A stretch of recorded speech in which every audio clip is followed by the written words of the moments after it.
Price the lord. ಶುಭವಾರ್ತೆಯ ಈ ಬೆಳಗಿನ ಸಮಯಕ್ಕೆ ನಾನು ವಂದನೆಯನ್ನು ಹೇಳುತ್ತೇನೆ. ಈ ಬೆಳಗಿನ ಸಮಯದಲ್ಲಿ ನಾವು ದೇವರ ಸನ್ನಿಧಾನದಲ್ಲಿ ನಾವು ತಗ್ಗಿಸಿಕೊಳ್ಳೋಣ.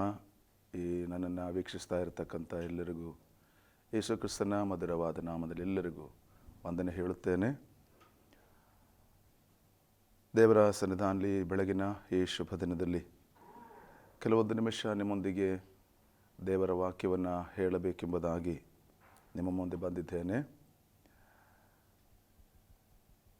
ದೇವರ ವಾಕ್ಯದಲ್ಲಿ ಒಂದು ಭಾಗವನ್ನು ನಾವು ಓದಿಕೊಂಡು ಈ ಸಂದೇಶವನ್ನು ನಾನು ನಿಮಗೆ ಹಂಚಲಿಕ್ಕೆ ಇಷ್ಟಪಡುತ್ತೇನೆ. ಯೆಶಾಯನ ಪುಸ್ತಕ 41ನೇ ಅಧ್ಯಾಯ 10ನೇ ವಾಕ್ಯದಲ್ಲಿ ಹೀಗೆ ಹೇಳುತ್ತದೆ, ನೀನಂತೂ ಹೆದರಬೇಡ, ನಾನೇ ನಿನ್ನೊಂದಿಗಿದ್ದೇನೆ, ದಿಗ್ಭ್ರಮೆಗೊಳ್ಳದಿರು, ನಾನೇ ನಿನ್ನ ದೇವರು, ನಾನು ನಿನ್ನನ್ನು ಬಲಪಡಿಸುತ್ತೇನೆ, ಹೌದು ನಿನಗೆ ಸಹಾಯ ಕೊಡುತ್ತೇನೆ, ನನ್ನ ಧರ್ಮದ ಬಲಗೈಯನ್ನು ನಿನಗೆ ಆಧಾರ ಮಾಡುತ್ತೇನೆ. ದೇವರ ಪರಿಶುದ್ಧವಾದ ನಾಮಕ್ಕೆ ಮಹಿಮೆಯುಂಟಾಗಲಿ. ಯೆಶಾಯನ ಬರೆದ ಪುಸ್ತಕದಲ್ಲಿ 10ನೇ ವಾಕ್ಯದಲ್ಲಿ ಹೇಳಿರ್ತಕ್ಕಂಥ ಮಾತುಗಳು ದೇವರ ಸಾನ್ನಿಧ್ಯದಲ್ಲಿ ಆಗಿರತಕ್ಕಂಥ ದೇವಜನರಿಗೂ ದೇವರ ಮಕ್ಕಳಿಗೂ ಬಲಪಡಿಸತಕ್ಕಂಥ ಒಂದು ಮಾತಾಗಿದೆ. ನಾವು ಓದಿರ್ತಕ್ಕಂಥದ್ದು ಅಲ್ಲಿ ನಾವು ಗಮನಿಸುವಾಗ ಮನುಷ್ಯನು ಭಯಪಡತಕ್ಕಂಥ ಸಂದರ್ಭಗಳಲ್ಲಿ ದೇವರು ಉಂಟು ಮಾಡಿದ ಜನರನ್ನು ಭಕ್ತನಾಗಿರ್ತಕ್ಕಂಥ ಪ್ರವಾದಿಯಾದ ಯೆಶಾಯನ ಮುಖಾಂತರವಾಗಿ ಧೈರ್ಯಗೊಳಿಸತಕ್ಕಂಥ ಮಾತುಗಳನ್ನು ನಾವಲ್ಲಿ ಗಮನಿಸಲಿಕ್ಕೆ ಸಾಧ್ಯವಾಗುತ್ತದೆ. ಹೇಳುವಂಥ ಪದ, ನೀನಂತೂ ಹೆದರಬೇಡ, ನಾನೇ ನಿನ್ನೊಂದಿಗಿದ್ದೇನೆ.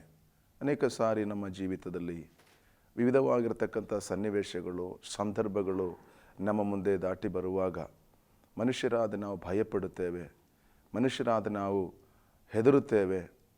ಹೇಗೆ ಹೋಗಬೇಕು, ಏನು ಮಾಡಬೇಕು ಎಂಬುದಾಗಿ ನಾವು ಭಯಪಟ್ಟು ಹಿಂಜರಿದು ಹೋಗತಕ್ಕಂಥ ಅವಸ್ಥೆಗಳು ನಮ್ಮಲ್ಲಿ ಉಂಟಾಗುತ್ತದೆ. ಕ್ಷೀಣಿತರಾಗಿ ಬಲಹೀನರಾಗಿ ಹೋಗತಕ್ಕಂಥ ನಾವು ಕಾಣುತ್ತೇವೆ. ಆದರೆ ಇಲ್ಲಿ ದೇವರ ವಾಕ್ಯ ನಮಗೆ ಹೇಳತಕ್ಕಂಥದ್ದು, ಸ್ತೋತ್ರಂ, ಭಯಪಡಬೇಡ, ನಾನು ನಿನ್ನೊಂದಿಗಿದ್ದೇನೆ. ಈ ಲೋಕದಲ್ಲಿ ಯಾರೂ ಕೂಡ ನಮ್ಮ ಜೊತೆಯಲ್ಲಿ ಸ್ತೋತ್ರ ಸ್ಥಿರವಾಗಿ ನಿಲ್ಲಲಿಕ್ಕೆ ಸಾಧ್ಯವಿಲ್ಲ. ನಮ್ಮ ಜೊತೆಗಿರುತ್ತೇನೆ ಎಂಬುದಾಗಿ ಹೇಳತಕ್ಕಂಥ ಅನೇಕರು ನಮ್ಮನ್ನು ಬಿಟ್ಟು ಬದಲಾಗಿ ಹೋಗುತ್ತಾರೆ, ಅನೇಕರು ನಮ್ಮನ್ನು ಬಿಟ್ಟು ದೂರ ಹೋಗುತ್ತಾರೆ. ಆದರೆ ನಿಮ್ಮನ್ನು ಉಂಟು ಮಾಡಿರ್ತಕ್ಕಂಥ ಸರ್ವಶಕ್ತನಾದಂಥ ಕರ್ತನು ಹೇಳುತ್ತಾನೆ, ನಾನು ನಿನ್ನೊಂದಿಗಿದ್ದೇನೆ, ನೀನು ಹೆದರಬೇಡ, ಭಯಪಡಬೇಡ ಎಂಬುದಾಗಿ ದೇವರ ವಾಕ್ಯ ಎಚ್ಚರಿಸುತ್ತಾ ಇದೆ. ಯಾಕೆ ನಮಗೆ ಭಯ ಉಂಟಾಗುತ್ತದೆ? ಈ ಲೋಕದಲ್ಲಿ ನಾವು ಜೀವಿಸುವಾಗ ಮನುಷ್ಯನು ಅತಿ ಹೆಚ್ಚಾಗಿ ಭಯಪಡತಕ್ಕಂಥದ್ದು ಮರಣಕ್ಕೆ. ಮರಣವು ಮನುಷ್ಯನನ್ನು ಆವರಿಸಿಕೊಂಡು ಸ್ತೋತ್ರ ಅವನ ಜೀವಿತ ಮುಗಿದು ಹೋಗುತ್ತದೆ ಎಂಬುದಾಗಿ ಮನುಷ್ಯನು ಭಯಪಡುವಂತನ್ನು ಗಮನಿಸಲಿಕ್ಕೆ ಸಾಧ್ಯ. ಆದರೆ ದೇವರ ಮಕ್ಕಳೇ, ನನ್ನ ವೀಕ್ಷಿಸ್ತಕ್ಕಂಥ ದೇವ ಜನರೇ, ಸ್ತೋತ್ರ ಈ ಚಾನಲ್ ಮುಖಾಂತರವಾಗಿ ವೀಕ್ಷಿಸ್ತಕ್ಕಂಥ ನಿಮ್ಮೆಲ್ಲರಿಗೂ ಅಲ್ಲಿ ಸ್ತೋತ್ರ ನಾನು ದೇವರ ನಾಮದಲ್ಲಿ ಹೇಳುತ್ತೇನೆ, ನಾವೆಂದಿಗೂ ಭಯಪಡಬೇಕಂತ ಅವಶ್ಯಕತೆ ಇಲ್ಲ. ಕಾರಣ ನಾವು ಅಲ್ಲಿ ಸ್ತೋತ್ರ ಯಾರು ಇಲ್ಲದವರಲ್ಲ, ದೇವರು ನಮ್ಮ ಸಂಗಡ ಇದ್ದಾನೆ. ದೇವರ ವಾಕ್ಯದಲ್ಲಿ ಮತ್ತೊಂದು ಭಾಗದಲ್ಲಿ ನಾವು ನೋಡುತ್ತೇವೆ. ರೋಮ ಪತ್ರಿಕೆ 8ನೇ ಅಧ್ಯಾಯ 31ನೇ ವಾಕ್ಯದಲ್ಲಿ ಹೀಗೆ ಹೇಳುತ್ತದೆ, ದೇವರು ನಮ್ಮ ಕಡೆ ಇದ್ದರೆ ನಮ್ಮನ್ನು ಎದುರಿಸುವರು ಯಾರು ಎಂಬುದಾಗಿ. ದೇವರು ನಮ್ಮ ಪಕ್ಷ ಇದ್ದರೆ ಯಾವ ಕಾರಣಕ್ಕೂ ನಾವು ಭಯಪಡಬೇಕಾಗಿಲ್ಲ. ಮನುಷ್ಯನ ಭಯ ನಮಗೆ ಬೇಕಾಗಿಲ್ಲ, ಸ್ತೋತ್ರ ಮಾಲುಲಿಯ, ಅಥವಾ ಲೋಕದ ಭಯ ನಮಗೆ ಬೇಕಾಗಿಲ್ಲ, ಶತ್ರುವಿನ ಭಯ ಬೇಕಾಗಿಲ್ಲ. ಸ್ತೋತ್ರ ಎಲ್ಲ ಸನ್ನಿವೇಶಗಳಲ್ಲಿಯೂ ಕೂಡ ದೇವರು ನಮ್ಮನ್ನು ಬಲಪಡಿಸುವ ಆತನಾಗಿದ್ದಾನೆ, ದೇವರು ನಮ್ಮನ್ನು ಶಕ್ತಿಗೊಳಿಸುವ ಆತನಾಗಿದ್ದಾನೆ. ಇಲ್ಲಿ ನಾವು ಓದತಕ್ಕಂಥ ವಾಕ್ಯವನ್ನು ಗಮನಿಸುವಾಗ ಸ್ತೋತ್ರ ಮಾಲುಲಿಯ ದೇವರ ವಾಕ್ಯ ಹೇಳತಕ್ಕಂಥದ್ದು, ದೇವರು ನಮಗೆ ಸಹಾಯ ಮಾಡುತ್ತಾನೆ. ಸ್ತೋತ್ರ ನಾವು ಧೈರ್ಯವಾಗಿ ದೇವರಲ್ಲಿ ನಂಬಿಗಸ್ತರಾಗಿ ನಿಂತುಕೊಂಡ್ರೆ, ದೇವರನ್ನು ಆಶ್ರಯಿಸಿಕೊಂಡ್ರೆ ಎಂದಿಗೂ ಆತ ನಮ್ಮನ್ನು ಕೈ ಬಿಡತಕ್ಕಂಥವನಲ್ಲ, ಆತ ನಮ್ಮನ್ನು ತೊರೆದು ಬಿಡತಕ್ಕಂಥವನಲ್ಲ. ನಮ್ಮ ಸಂಗಡ ಇದ್ದು ನಮ್ಮ ಪ್ರತಿಯೊಂದು ಅಗತ್ಯತೆಗಳಲ್ಲಿಯೂ ಪ್ರತಿಯೊಂದು ಕೊರತೆಗಳಲ್ಲಿಯೂ ನಮಗೆ ಸಹಾಯ ಕೊಡುವ ಆತನಾಗಿದ್ದಾನೆ. ನನ್ನನ್ನು ಕೇಳುವಂಥ ಪ್ರಿಯ ವೀಕ್ಷಕರೇ, ನಿಮ್ಮ ಜೀವಿತದಲ್ಲಿ ವಿವಿಧವಾಗಿರ್ತಕ್ಕಂಥ ಘಟನೆಗಳು, ಸನ್ನಿವೇಶಗಳು, ಸಂದರ್ಭಗಳು, ಒಂದು ವೇಳೆ ರೋಗಗಳು, ಒಂದು ವೇಳೆ ದುಃಖಗಳು, ವೇದನೆಗಳು, ಭಾರಗಳು ನಮಗೆ ಸಂಭವಿಸುತ್ತಾ ಇರಬಹುದು. ಒಂದು ವೇಳೆ ಸ್ತೋತ್ರ ರೋಗದಲ್ಲಿ ಬಳಲಿರ್ತಕ್ಕಂಥ ಯಾರೇ ಆಗಿರ್ಬೋದು, ಈ ಸಮಯ ನಾನು ನಿಮಗೆ ಹೇಳತಕ್ಕಂಥ, ನಾನು ನಿಮಗೆ ಧೈರ್ಯ ಕೊಡತಕ್ಕಂಥದ್ದು, ದೇವರನ್ನು ಆಶ್ರಯಿಸಿಕೊಂಡ ತನ್ನ ಮಕ್ಕಳನ್ನು ಎಂದಿಗೂ ದೇವರು ಕೈ ಬಿಡುವುದಿಲ್ಲ, ಎಂದಿಗೂ ಅವನು ತೊರೆದು ಬಿಡುವುದಿಲ್ಲ. ನಿಮ್ಮ ಆತ್ಮಿಕ ಜೀವಿತದಲ್ಲಿ, ಏಕಾಂತತನದಲ್ಲಿ, ಒಬ್ಬಂಟಿಕೆತನದಲ್ಲೆಲ್ಲ ಕರ್ತನು ನಿಮ್ಮ ಸಂಗಡ ಇದ್ದು ನಿಮ್ಮನ್ನು ಬಲಪಡಿಸಲು ಶಕ್ತನಾಗಿದ್ದಾನೆ ಎನ್ನತಕ್ಕಂಥದ್ದನ್ನು ದೇವರ ವಾಕ್ಯವು ನಮ್ಮನ್ನು ಎಚ್ಚರಿಸುತ್ತಾ ಇದೆ.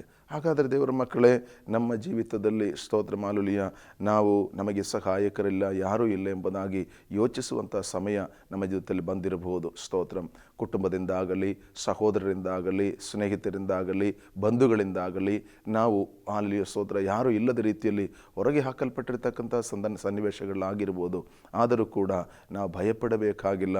ಕಾರಣ ನಾವು ದೇವರನ್ನು ಆಶ್ರಯಿಸಿಕೊಂಡ್ರೆ ನಮ್ಮನ್ನೇ ಆ ಸ್ತೋತ್ರ ನಾವು ಎಂದಿಗೂ ಬಿದ್ದು ಹೋಗುವುದಿಲ್ಲ, ಸೋತು ಹೋಗುವುದಿಲ್ಲ, ನಾವು ಕ್ಷೀಣಿತರಾಗಿ ಹೋಗಲಿಕ್ಕೆ ಸಾಧ್ಯವಿಲ್ಲ ಎಂಬುದಾಗಿ ಅದನ್ನು ಎಚ್ಚರಿಸಲಿಕ್ಕೆ ನೋಡುತ್ತೇವೆ. ನಾವು ಓದಿದ ವಾಕ್ಯದಲ್ಲಿ ನಾನು ತಿರುಗಿ ಬಂದು ನೋಡುವಾಗ, ನೀನಂತೂ ಹೆದರಬೇಡ, ನಾನು ನಿನ್ನೊಂದಿಗಿದ್ದೇನೆ, ದಿಗ್ಭ್ರಮೆಗೊಳ್ಳದಿರು, ನಾನೇ ನಿನ್ನ ದೇವರು, ನಾನು ನಿನ್ನನ್ನು ಬಲಪಡಿಸುತ್ತೇನೆ ಎಂಬುದಾಗಿ ಹೇಳುತ್ತಾ ಇದ್ದೇನೆ. ಸ್ತೋತ್ರ. ಕ್ಷೀಣಿತರಾಗಿರ್ತಕ್ಕಂಥ ನಮ್ಮನ್ನು ಬಲಪಡಿಸತಕ್ಕಂಥದ್ದೇ ನಮ್ಮ ಸರ್ವಶಕ್ತನಾದಂಥ ದೇವರ ಆ ಕರುಣೆ, ದೇವರ ಪ್ರೀತಿ ಅನ್ನತಕ್ಕಂಥದ್ದು. ಸ್ತೋತ್ರ ಮಾಲುಲಿಯ ಈ ಬೆಳಗಿನ ಸಮಯ ನಾನು ನಿಮಗೆ ಎಚ್ಚರಿಸುವಂಥ ಮಾತುಗಳು, ಸ್ತೋತ್ರ ಮಾಲುಲಿಯ ನಿಮ್ಮನ್ನು ಧೈರ್ಯಗೊಡ್ತಕ್ಕಂಥ ದೇವರನ್ನು ಆಶ್ರಯಿಸಿಕೊಳ್ಳಿರಿ. ಈ ಲೋಕದಲ್ಲಿ ನಮ್ಮನ್ನು ಧೈರ್ಯಪಡಿಸಲಿಕ್ಕೆ ಅಲ್ಲಿ ಸ್ತೋತ್ರ ಯಾರಿಂದಲೂ ಸಾಧ್ಯವಿಲ್ಲ. ನಾವು ಸತ್ಯವೇದದಲ್ಲಿ ಕೆಲವು ಭಾಗಗಳು ನಾವು ಗಮನಿಸುತ್ತೇವೆ. ಸ್ತೋತ್ರ ಯೇಸು ಸ್ವಾಮಿ ಅನೇಕ ಸಾರಿ ಸತ್ತು ಹೋಗಿರ್ತಕ್ಕಂಥ ಆ ಸ್ತೋತ್ರ ಒಬ್ಬ ಸಹೋದರಿಯ ಮನೆಗೆ ಹೋದಾಗ ಸ್ತೋತ್ರ ಮಾಲುಲಿಯ ಅವರು ಬಹಳ ವೇದನೆಯಲ್ಲಿ, ದುಃಖದಲ್ಲಿ ಅವರು ಬಾಳುಪಡುತ್ತಾ ಇದ್ದರು. ಆದರೆ ಯೇಸು ಸ್ವಾಮಿ ಅವರ ಮನೆಗೆ ಪ್ರವೇಶ ಮಾಡಿ ಅವರಿಗೆ ಹೇಳ್ತಾನೆ, ಹಳಬೇಡಮ್ಮ, ಧೈರ್ಯವಾಗಿರು ಎಂಬುದಾಗಿ ಅವರಿಗೆ ಧೈರ್ಯ ಕೊಡುವಂತ ನಾವು ಗಮನಿಸಲಿಕ್ಕೆ ಸಾಧ್ಯ. ಈ ಲೋಕದಲ್ಲಿ ಯಾರು ನಮ್ಮನ್ನು ಧೈರ್ಯ ಹೇಳಿದರು, ಯಾರು ನಮಗೆ ಬಲಪಡಿಸಿದರೂ ಕೂಡ ನಮಗೆ ಸಮಾಧಾನ ಹೊಂದಿಕೊಳ್ಳಲಿಕ್ಕೆ ಸಾಧ್ಯವಿಲ್ಲ. ಆದರೆ ನಮಗೆ ಧೈರ್ಯ ಕೊಡುವ ಆತನು, ಬಲಪಡಿಸುವ ಆತನು ಅಲ್ಲಿಯ ಸ್ತೋತ್ರ ದೇವರಾಗಿದ್ದಾನೆ ಎನ್ನುವಂಥದ್ದನ್ನು ನಾನು ಈ ಬೆಳಗಿನ ಸಮಯ ನಿಮಗೆ ಎಚ್ಚರಿಸುತ್ತಾ ಇದ್ದೇನೆ. ಸ್ತೋತ್ರಂ. ಅಲ್ಲಿಯ ಮತ್ತೊಂದು ಭಾಗದಲ್ಲಿ ನಾವು ಹೀಗೆ ನೋಡುತ್ತೇವೆ. ಸ್ತೋತ್ರಂ 84ನೇ ಕೀರ್ತನೆ 5ನೇ ವಾಕ್ಯದಲ್ಲಿ ನಾವು ನೋಡುವಾಗ ಸ್ತೋತ್ರಂ, ಅಲ್ಲಿಯ ದೇವರಲ್ಲಿ ಬಲ ಹೊಂದಿದ ಮನುಷ್ಯನು ಭಾಗ್ಯವಂತನು ಎಂಬುದಾಗಿ ಹೇಳ್ತಾ ಇದ್ದಾನೆ. ಸ್ತೋತ್ರಂ. ದೇವರ ಸಾನ್ನಿಧ್ಯದಲ್ಲಿ ನಾವು ಅಲ್ಲೇ ಬಲವನ್ನು ಹೊಂದಿಕೊಳ್ಳಬೇಕು, ದೇವರನ್ನು ಆಶ್ರಯಿಸಿಕೊಳ್ಳಬೇಕು. ಆಗ ಎಂದಿಗೂ ನಾವು ಕ್ಷೀಣಿತರಾಗಿ ಹೋಗಲಿಕ್ಕೆ ಸಾಧ್ಯವಿಲ್ಲ. ಕಾರಣ ದೇವರು ನಮ್ಮನ್ನು ಬಲಪಡಿಸುತ್ತಾನೆ. ನಾವು ಕ್ಷೀಣಿತರಾಗಿ ಬಿದ್ದು ಹೋಗಲಿಕ್ಕೆ ಅನುಮತಿ ಕೊಡದ ರೀತಿಯಲ್ಲಿ ದೇವರು ನಮ್ಮನ್ನು ಪರಿಪಾಲಿಸುತ್ತಾನೆ ಎಂಬುದನ್ನು ನೋಡಲಿಕ್ಕೆ ಸಾಧ್ಯವಾಗುತ್ತೆ. ಅದರಿಂದ ಈ ಲೋಕದಲ್ಲಿ ಸ್ತೋತ್ರ ಅನೇಕ ಸಮಸ್ಯೆಗಳು, ಕಷ್ಟಗಳು, ವೇದನೆಗಳು ನಮ್ಮ ಜೀವಿತದಲ್ಲಿ ಸಂಭವಿಸುತ್ತದೆ. ನಮಗೆ ಸಮಾಧಾನ ಸಿಗದೇ ಇರತಕ್ಕಂಥ ಅವಸ್ಥೆಗಳು ಬರುತ್ತದೆ. ಸ್ತೋತ್ರ ಮಾಲುಲಿಯ ಆಗಿದ್ದ ಅಂಥ ಸನ್ನಿವೇಶಗಳಲ್ಲಿ ನಾವು ಈ ಲೋಕದಲ್ಲಿ ಯಾರನ್ನು ಆಶ್ರಯಿಸಿಕೊಳ್ಳದೆ ದೇವರನ್ನು ಆಶ್ರಯಿಸಿಕೊಳ್ಳಬೇಕು. ದೇವರ ಬಳಿಗೆ ಬಂದವರನ್ನ ದೇವರೆಂದಿಗೂ ಕೈ ಬಿಡತಕ್ಕಂಥ ದೇವರಲ್ಲ. ಯೇಸು ಸ್ವಾಮಿ ಹೀಗೆ ಹೇಳುತ್ತಾ ಇದ್ದಾನೆ. ಸ್ತೋತ್ರ, ನನ್ನ ಬಳಿಗೆ ಬಂದವರನ್ನು ನಾನೆಂದಿಗೂ ಅನಾಥರಾಗಿ ಕಳುಹಿಸುವುದಿಲ್ಲ ಎಂಬುದಾಗಿ. ಪ್ರಿಯ ವೀಕ್ಷಕರೇ, ನಿನ್ನ ಜೀವಿತದಲ್ಲಿ ಅಥವಾ ನನ್ನ ಜೀವಿತದಲ್ಲಿ ಯಾವುದೇ ಸಮಸ್ಯೆಗಳು ಬಂದರೂ ಕೂಡ ನಮಗೆ ಆಶ್ರಯಿಸಲಿಕ್ಕೆ ಒಂದೇ ಒಂದು ಸ್ಥಳ ಎನ್ನುವಂಥದ್ದು ದೇವರ ಸಾನ್ನಿಧ್ಯ ಮಾತ್ರ. ಆದ್ದರಿಂದ ಈ ನನ್ನ ಶಬ್ದವನ್ನು ಕೇಳುತ್ತಾ ಇರತಕ್ಕಂಥ ವೀಕ್ಷಕರಿಗೆ ನಾನು ಹೇಳತಕ್ಕಂಥದ್ದು, ಸ್ತೋತ್ರ, ನಿಮ್ಮ ಯಾವ ಸನ್ನಿವೇಶಗಳಲ್ಲಿಯೂ ಕೂಡ ಭಯಪಟ್ಟು ಹಿಂಜರಿಯದೆ ಆತನನ್ನು ಸೇವಿಸಿರಿ, ದೇವರನ್ನ ಆಶ್ರಯಿಸಿರಿ, ದೇವರಿಗೆ ಕೇಳಿರಿ, ಆತನೇ ನಿಮಗೆ ಸಹಾಯ ಮಾಡಲಿಕ್ಕೆ ಶಕ್ತನಾಗಿರತಕ್ಕಂಥನೆಂಬುದಾಗಿ ನೋಡುತ್ತೇವೆ. ಸ್ತೋತ್ರ. ಅದೇ 116ನೇ ಕೀರ್ತನೆ 6ನೇ ವಾಕ್ಯದಲ್ಲಿ ನಾವು ಹೀಗೆ ಓದುತ್ತೇವೆ, ಯೆಹೋವನು ನನಗಿದ್ದಾನೆ, ಮನುಷ್ಯನು ನನಗೇನು ಮಾಡಾನು. ಸ್ತೋತ್ರ. ದೇವರು ನಮ್ಮ ಪಕ್ಷ ಇದ್ದರೆ ಸ್ತೋತ್ರ ಮಾಲುಲಿಯ, ದೇವರು ನಮಗಿದ್ದರೆ ಸ್ತೋತ್ರ ಮನುಷ್ಯರು ನಮಗೇನು ಮಾಡಲಿಕ್ಕೆ ಸಾಧ್ಯ. ಈ ಲೋಕದಲ್ಲಿ ಸ್ತೋತ್ರ ಮಾಲುಲಿಯ ಅನೇಕ ಸನ್ನಿಧ ಭಕ್ತನಾಗಿರ್ತಕ್ಕಂಥ ದಾವೀದನ ಕೀರ್ತನೆಗಳನ್ನು ಬರೆಯುವಾಗ ಹೇಳತಕ್ಕಂಥದ್ದು, ಸ್ತೋತ್ರ ಮಾಲುಲಿಯ ಮನುಷ್ಯರ ಭಯ ನಮಗುಂಟಾಗುತ್ತದೆ. ನಾವು ಯಾರನ್ನು ಆಶ್ರಯಿಸಬೇಕಾಗಿಲ್ಲ, ಸ್ತೋತ್ರ ದೇವರನ್ನ ಆಶ್ರಯಿಸಬೇಕು. ದಾವೀದನು ಹೇಳ್ತಾ ಇದ್ದಾನೆ, ಸ್ತೋತ್ರ, ಮನುಷ್ಯನಲ್ಲಿ ಭರವಸೆ ಇಡುವುದಕ್ಕಿಂತಲೂ ಯೆಹೋವನಲ್ಲಿ ಭರವಸೆ ಇಡುವುದು ಉತ್ತಮ, ಪ್ರಭುಗಳಲ್ಲಿ ಭರವಸೆ ಇಡುವುದಕ್ಕಿಂತಲೂ ಯೆಹೋವನಲ್ಲಿ ಭರವಸೆ ಇಡುವುದು ಉತ್ತಮ ಎಂಬುದಾಗಿ ದೇವರ ವಚನಗಳು ನಮಗೆ ಹೇಳುತ್ತಾ ಇದೆ. ಹಾಗಾದರೆ ಸ್ತೋತ್ರ, ನನ್ನ ಪ್ರಿಯ ವೀಕ್ಷಕರೇ, ನಿಮ್ಮ ಆತ್ಮಿಕ ಜೀವಿತದಲ್ಲಿ ಅಥವಾ ನೀವು ಸ್ತೋತ್ರ ಮಾಲುಲಿಯ ಶಾರೀರಿಕವಾಗಿರ್ತಕ್ಕಂಥ ಅವಸ್ಥೆಯಲ್ಲಿ ಏನೇ ಸಮಸ್ಯೆಗಳಿದ್ದರೂ ಕೂಡ ನಿಮ್ಮ ಆಶ್ರಯ ದೇವರಲ್ಲಿ ಆಗಿದ್ದರೆ, ದೇವರು ನಮ್ಮ ಸಂಗಡ ಇದ್ದರೆ ಎಂದಿಗೂ ನಮ್ಮನ್ನು ಕೈ ಬಿಡೋ ದೇವರಲ್ಲ. ಕಾರಣ ದೇವರು ನಮ್ಮ ಸೃಷ್ಟಿಕರ್ತನು, ದೇವರು ನಮ್ಮನ್ನು ಉಂಟು ಮಾಡಿದ ಆತನು, ದೇವರು ನಮ್ಮನ್ನು ಸ್ತೋತ್ರ ಅಲ್ಲಿಯ ಸೃಷ್ಟಿ ಮಾಡಿದ ಕರ್ತನಾಗಿರುವುದರಿಂದ ಎಂದಿಗೂ ಅವನು ನಮ್ಮನ್ನು ಕೈ ಬಿಡತಕ್ಕಂಥ ದೇವರಲ್ಲಿ ಎಂಬುದಾಗಿ ದೇವರ ವಾಕ್ಯ ಗಮನಿಸಲಿಕ್ಕೆ ಸಾಧ್ಯವಾಗುತ್ತದೆ. ಆದ್ದರಿಂದ ನಾನು ಮರಳಿ ಬರುತ್ತೇನೆ ದೇವರ ವಾಕ್ಯದ ಕಡೆಗೆ. ಅದರಿಂದಲೇ ಹೇಳ್ತಾ ಇದ್ದೇನೆ, ಸ್ತೋತ್ರ, ನೀನು ಹೆದರಬೇಡ, ನಾನು ನಿನ್ನೊಂದಿಗಿದ್ದೇನೆ ಎಂಬುದಾಗಿ. ಅನೇಕ ಸಾರಿ ಸ್ತೋತ್ರ ಮಾಲಲುಯ್ಯ ನಮ್ಮ ಜೀವಿತದಲ್ಲಿ ಸ್ತೋತ್ರ ರೋಗಗಳು ಬರುವಾಗ ಅಥವಾ ವೇದನೆಗಳು ಬರುವಾಗ ನಾವು ಭಾರಪಡುತ್ತೇವೆ. ಯಾಕೆ ದೇವರೇ ನನಗೆ ಹೀಗೆ ಆಯಿತು, ಯಾಕೆ ದೇವರೇ ನನಗೆ ಹೀಗೆ ಸಂಭವಿಸಿತು, ನಾನು ಹೇಗೆ ಇದನ್ನು ದಾಟಿ ಹೋಗಲಿ, ಹೇಗೆ ಮುಂದುವರಿಸಲಿ ಎಂಬುದಾಗಿ ಭಯದಲ್ಲಿ ನಾವು ಆಗಿರ್ಬೋದು. ಒಂದು ವೇಳೆ ಸ್ತೋತ್ರ ಸಮೂಹದ ಭಯದಿಂದ ನಾವು ಆಗಿರ್ಬೋದು, ಒಂದು ವೇಳೆ ಲೋಕದ ಭಯದಿಂದ ನಾವು ಆಗಿರ್ಬೋದು. ಯಾವುದೇ ವಿಧವಾಗಿರ್ತಕ್ಕಂಥ ಭಯವು ನಮ್ಮನ್ನು ಕಾಡುತ್ತಾ ಇದ್ದರೂ ಕೂಡ ಸರ್ವಶಕ್ತನ ದೇವರು ಹೇಳ್ತಾನೆ, ಪ್ರಿಯ ಮಗನೇ ಮಗಳೇ, ನಾನನ್ನು ಕೈ ಬಿಡುವುದಿಲ್ಲ, ನನ್ನನ್ನು ತೊರೆದು ಬಿಡುವುದಿಲ್ಲ ಎಂಬುದಾಗಿ ದೇವರ ವಾಕ್ಯ ನಮಗೆ ಎಚ್ಚರಿಸುತ್ತಾ ಇದೆ. ಹಾಗಾದರೆ ಸ್ತೋತ್ರ ಮಾಲ್ಯ, ನಮಗೆ ಯಾವ ಸಮಸ್ಯೆ ಬಂದರೂ ಕೂಡ ನಾವು ದೇವರನ್ನು ಆಶ್ರಯಿಸಿಕೊಳ್ಳೋಣ, ದೇವರನ್ನ ನಾವು ಅಲ್ಲಿಯ ಸ್ತೋತ್ರ ಸ್ವೀಕರಿಸಿಕೊಳ್ಳೋಣ. ಕರ್ತನು ಹೇಳುತ್ತಾನೆ, ಸ್ತೋತ್ರ, ನನ್ನ ಬಲಗೈ ನಿನಗೆ ಆಧಾರ ಮಾಡುತ್ತೇನೆ ಎಂಬ ಸಹಾಯ ಕೊಡುತ್ತದೆ ಎಂಬುದಾಗಿ ನಾವು ನೋಡಲಿಕ್ಕೆ ಸಾಧ್ಯವಾಗುತ್ತದೆ. ಹಾಗಾದರೆ ದೇವರ ಮಕ್ಕಳೇ, ನನ್ನ ವೀಕ್ಷಿಸತಕ್ಕಂಥ ಎಲ್ಲ ದೇವ ಜನರೇ, ಸ್ತೋತ್ರ, ನಿಮ್ಮನ್ನು ಬಲಪಡಿಸಲಿಕ್ಕೆ, ಶಕ್ತಿಗೊಳಿಸಲಿಕ್ಕೆ ದೇವರು ಸದಾ ಸನ್ನದ್ಧನಾಗಿದ್ದಾನೆ. ಆದರೆ ನಾವು ದೇವರ ಸನ್ನಿಧಾನದಲ್ಲಿ ನಮ್ಮನ್ನು ನಾವು ಒಪ್ಪಿಸಿಕೊಡಬೇಕು, ಸಮರ್ಪಿಸಿಕೊಡಬೇಕು. ದೇವರೇ ನಮಗೆ ಸಹಾಯ ಮಾಡು ಎಂಬುದಾಗಿ ನಾವು ದೇವರ ಕೈಗಳಿಗೆ ಒಪ್ಪಿಸಿಕೊಟ್ಟರೆ ಖಂಡಿತವಾಗಿಯೂ ಅವನು ನಮ್ಮನ್ನೆಂದಿಗೂ ತೊರೆದು ಬಿಡತಕ್ಕಂಥವನಲ್ಲ ಎಂಬುದಾಗಿ ನೋಡಲಿಕ್ಕೆ ಸಾಧ್ಯವಾಗುತ್ತದೆ. ಈ ವಾಕ್ಯವೆಲ್ಲ ಗಮನಿಸತಕ್ಕಂಥ ಸಂದರ್ಭದಲ್ಲಿ ಸ್ತೋತ್ರ ಮಾಲುಲಿಯ ಸತ್ಯವೇದಲ್ಲಿ ಇಸ್ರಾಯೇಲ್ ಮಕ್ಕಳು ಬಹಳ ಕಷ್ಟಪಡತಕ್ಕಂಥ ಅನುಭವ, ಸ್ತೋತ್ರ ದೇವರನ್ನು ಮರೆತು ಸ್ತೋತ್ರ ಮಾಲುಲಿಯ ಅವರು ತಪ್ಪಿ ಹೋಗಿರತಕ್ಕಂಥ ಸನ್ನಿವೇಶಗಳನ್ನು ನಾವು ಗಮನಿಸಲಿಕ್ಕೆ ಸಾಧ್ಯವಾಗುತ್ತದೆ. ಅವರು ವೇದನೆಗಳಲ್ಲಿ ಸ್ತೋತ್ರ ಯಾರು ಆಶ್ರಯ ಇಲ್ಲ ಎಂಬುದಾಗಿ ಶತ್ರುವೇಷದಲ್ಲಿ ಆಗಿರತಕ್ಕಂಥ ಸಮಯದಲ್ಲಿ ಅಲ್ಲಿ ಹೇಳತಕ್ಕಂಥ ಮಾತಾಗಿದೆ. ನಾವಿಲ್ಲಿ ಓದಿರ್ತಕ್ಕಂಥ ಭಯ ಅವರಿಗೆ ಧೈರ್ಯಪಡಿಸ್ತಾನೆ, ಭಯಪಡಬೇಡ, ನಿನ್ನ ಸಂಗಡ ನಾನಿದ್ದೇನೆ, ನಾನು ನಿಮಗೆ ಧೈರ್ಯ ಕೊಡುತ್ತೇನೆ ಎಂಬುದಾಗಿ ಹೇಳುತ್ತಾ ಇದ್ದಾನೆ. ನನ್ನ ಕೇಳತಕ್ಕಂಥ ಪ್ರಿಯ ದೇವ ಜನರೇ, ಸ್ತೋತ್ರ ಮಾಲುಲಿಯ ಈ ದಿನಗಳಲ್ಲಿ ಒಂದು ವೇಳೆ ನಮಗೆ ಸ್ತೋತ್ರ ಹೇಗೆ ಮುಂದೆ ಹೋಗಬೇಕೆಂಬುದಾಗಿ ನಮಗೆ ಗೊತ್ತಿಲ್ಲದೆ ನಾವು ಭಯಪಡುತ್ತಿರಬಹುದು. ಸ್ತೋತ್ರ ಸಮೂಹದಲ್ಲಿ ಸ್ತೋತ್ರ ವಿವಿಧ ರೀತಿಯಲ್ಲಿರ್ತಕ್ಕಂಥ ಭಯ ನಮಗಿರಬಹುದು. ಆದರೆ ಸ್ತೋತ್ರ ಈ ಭಯಪಡಿಸತಕ್ಕಂಥ ಎಲ್ಲ ಸಮಸ್ಯೆಗಳಿಂದಲೂ ಅಲ್ಲಿ ದೇವರು ನಮಗೆ ಬಿಡುಗಡೆ ಕೊಡುತ್ತಾನೆ. ಯೇಸು ಸ್ವಾಮಿ ಒಂದು ಮಾತನ್ನು ಹೇಳುತ್ತಾನೆ, ಯೋಹಾನ ಸುವಾರ್ತೆ 14ನೇ ಅಧ್ಯಾಯದಲ್ಲಿ 1ನೇ ವಾಕ್ಯ ಹೇಳುವಾಗ ಸ್ತೋತ್ರ ಹಾಲೆಲೂಯ ಅಲ್ಲಿ ಹೇಳ್ತಾನೆ, ಸ್ತೋತ್ರ ಹಾಲೆಲೂಯ ಆ ಪದದಲ್ಲಿ ನಾವು ಹೀಗೆ ಗಮನಿಸ್ತೇವೆ, ಸ್ತೋತ್ರ ಭಯಪಡಬೇಡ, ಸ್ತೋತ್ರ ನಾನು ನಿನ್ನೊಂದಿಗಿದ್ದೇನೆ ಎಂಬುದಾಗಿ ಹೇಳ್ತಕ್ಕಂಥ ಪದವನ್ನು ನಾವು ಗಮನಿಸಲಿಕ್ಕೆ ಸಾಧ್ಯ. ನನ್ನ ವಾಕ್ಯವನ್ನು ನಿಮ್ಮ ಮುಂದೆ ಓದಲಿಕ್ಕೆ ಇಷ್ಟಪಡುತ್ತೇನೆ. ಯೋಹಾನ ಸುವಾರ್ತೆ 14ನೇ ಅಧ್ಯಾಯ 1ನೇ ವಾಕ್ಯದಲ್ಲಿ ನಾವು ಓದುತ್ತೇವೆ. Praise the Lord, hallelujah.